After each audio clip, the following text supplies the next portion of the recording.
ঢাকার সাভারে Enam medical college হাসপাতালে চিকিৎসকদের অবহেলায় শিক্ষার্থী রাকিব হোসেনের মৃত্যুর অভিযোগ উঠেছে। শনিবার রাতে তার মৃত্যু হয়।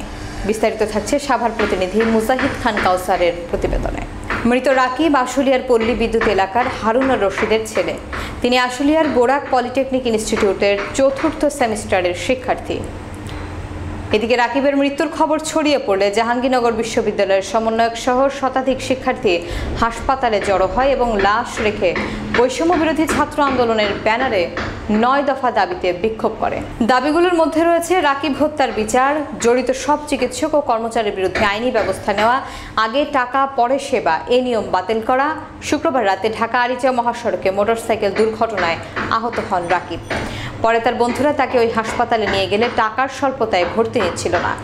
জামানত হিসেবে মোটরসাইকেলের চাবি ও মোবাইল ফোন রাখতে চাওয়া হয়, কিন্তু হাসপাতাল কর্তৃপক্ষ তাতেও রাজি হয়নি। পরে পরিচিত একজনের মাধ্যমে চিকিৎসার ব্যবস্থা করা হয়।